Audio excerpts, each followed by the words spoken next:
السلام علیکم ورحمۃ اللہ وبرکاتہ۔ الحمدللہ رب العالمین والصلاة والسلام علی رسولہ الکریم، اما بعد، اعوذ باللہ من الشیطان الرجیم، بسم اللہ الرحمن الرحیم۔ فمن شہد منکم الشہر فلیصمہ ومن کان مریضا او علی سفر فعدۃ من ایام اخر۔ ناظرین کرام، رمضان کے روزوں کے حوالے سے آج کا یہ پہلا درس ہے، اور چونکہ رمضان المبارک کا مہینہ بھی قریب آ رہا ہے، ہمارے پاس چند ایام اور بچے ہوئے ہیں، اور ہمارے پاس ایک بہت ہی اہم موضوع ہے۔ موضوع یہ ہے کہ پچھلے رمضان کے چھوٹے ہوئے روزوں کی قضا کیسے کریں، ہمارے پاس قضا کرنے کے لیے کتنا ٹائم ہوتا ہے، اور اگر اس ٹائم میں ہم قضا نہیں کرتے ہیں یا نہیں کر پاتے ہیں تو پھر ہمارے اوپر کیا لازم آئے گا۔ تو سب سے پہلے ہم یہ کہتے ہیں کہ رمضان المبارک کے روزے ہر مکلف پر فرض ہیں، لیکن چند شرعی اعذار کی بنا پر یا تو ان کے لیے روزہ رکھنا حرام ہو جاتا ہے، یا پھر ان کو رخصت مل جاتی ہے، یا پھر ان کے لیے روزہ توڑ دینا ہی افضل عمل ہو جاتا ہے۔ اب رہی بات یہ کہ شرعی عذر کی بنا پر جو روزے چھوٹ گئے تھے، ان روزوں کی قضا کیسے کریں گے اور کب تک میں کر لیں گے، اور کب تک میں کر لینا چاہیے، اور اگر نہیں کرتے ہیں تو پھر کیا لازم آئے گا۔ روزوں کی قضا کے حوالے سے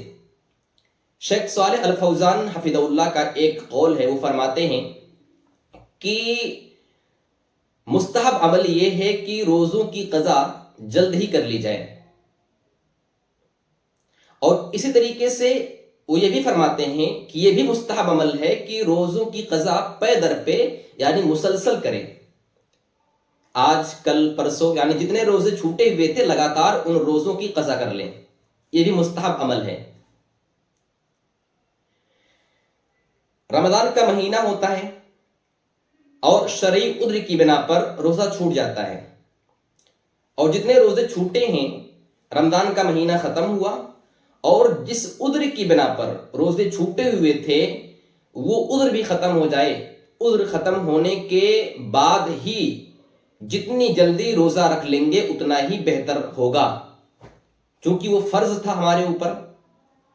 اور فرض کی قضا جتنی جلدی ہم کر لیں اتنا ہی ہمارے لیے بہتر ہوگا۔ اب اگر وہ قضا نہیں کرتے ہیں اور اگلے رمضان کا مہینہ آ جاتا ہے، مثال کے طور پر جو ہے رمضان کے 5 روزے چھوٹے ہوئے تھے، اور اگلا رمضان آنے میں صرف اور صرف 5 دن بچے ہوئے ہیں، تو پھر اس وقت جو ہے روزوں کی قضا جو ہے وہ واجب ہو جاتی ہے۔ ہاں، آپ نے صحیح سنا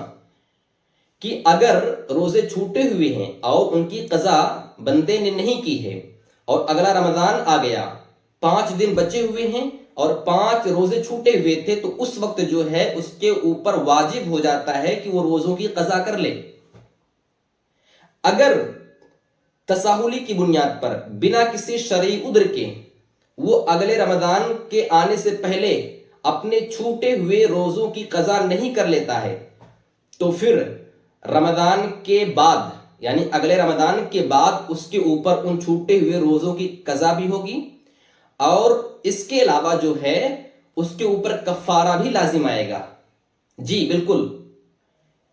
کفارہ بھی لازم آئے گا، اور اس کے علاوہ اس کو روزوں کی قضا کرنی ہی کرنی ہوگی۔ لیکن اگر کسی شرعی عذر کی بنا پر وہ اگلے رمضان کے آنے سے پہلے تک میں اپنے چھوٹے ہوئے روزوں کی قضا نہیں کر پایا وہ آدمی، وہ بندہ،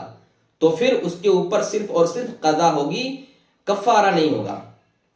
مثال کے طور پر ایک آدمی سفر پر نکلا ہوا ہے، 25 روزے رکھے، اس کے بعد جو ہے وہ سفر پر نکل گیا، اب اس سے جو ہے 4 یا 5 روزے رمضان کے چھوٹ گئے، اور اب یہ جو ہے پورا سال سفر میں رہتا ہے۔ اس کا سفر ختم کب ہوتا ہے؟ اگلا رمضان آنے سے ایک دن پہلے، مثال کے طور پر کل رمضان ہے اور آج اس کا سفر ختم ہو رہا ہے، تو پھر اس پر کیا ہے کہ چونکہ اس کے پاس شرعی عذر تھا تو لہذا اس شرعی عذر کی بنا پر اس کے اوپر کفارہ لازم نہیں آئے گا، بلکہ جو ہے رمضان کا مہینہ ختم ہونے کے بعد اس کے اوپر صرف اور صرف قضا ہوگی، ان روزوں کی قضا ہوگی اس کے اوپر بس۔ اور کفارہ ادا کرنے کا طریقہ کیا ہے، کفارہ کتنا ادا کرنا پڑے گا، تو اس کے بارے میں ہم جان لیتے ہیں کہ نصف سا ہے کفارہ، جو ہے وہ نصف سا ہے، یعنی تقریباً جو ہے 1.5 کلو۔ شیخ صالح الفودان حفظ اللہ یہ بھی فرماتے ہیں کہ جو کفارہ وہ ادا کرے گا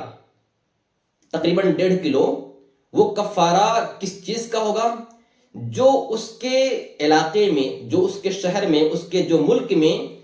جو غلہ جو ہے رائج ہوگا، ٹھیک ہے، جس کو لوگ عمومی طور پر استعمال کرتے ہوں گے اپنے کھانے کے لیے، انہی میں سے وہ جو ہے نکال کر ادا کرے گا۔ اب یہ جو ہے ادا جو کرے گا، وہ یہ ادا جو ہے کسی ایک بندے کو پورا جوڑ کر دے سکتا ہے، یعنی جیسے 5 روزے چھوٹے ہوئے تھے تو 5 روزوں کا جوڑ کر 1.5 کلو کے حساب سے جو ہے وہ جوڑ کر کسی ایک مسکین غریب کو بھی دے سکتا ہے، یا الگ الگ 5 لوگوں کو بھی دے سکتا ہے وہ، ٹھیک ہے، وہ ایک ہی دن میں دے سکتا ہے یا پھر ایک کے بعد دیگرے بھی دے سکتا ہے وہ۔ تو یہ ہے کفارہ ادا کرنے کا طریقہ۔ خلاصہ کلام یہ ہے کہ جو ہے رمضان کے روزوں کی قضا اگلے رمضان کے آنے سے پہلے تک میں کر لینی چاہیے۔ اگر تساہلی کی بنیاد پر بنا کسی شرعی عذر کے روزوں کی قضا نہیں کرتا ہے اور اگلا رمضان آ گیا تو پھر اس رمضان کے ختم ہونے کے بعد اس کے اوپر کفارہ بھی ہوگا، اس کے اوپر قضا تو ہوگی۔ لیکن اگر کسی شرعی عذر کی بنا پر روزوں کی قضا نہیں کر پاتا ہے اور اگلا رمضان آ گیا تو اس رمضان کے ختم ہونے کے بعد اس کے اوپر صرف اور صرف قضا ہوگی، کفارہ نہیں ہوگا۔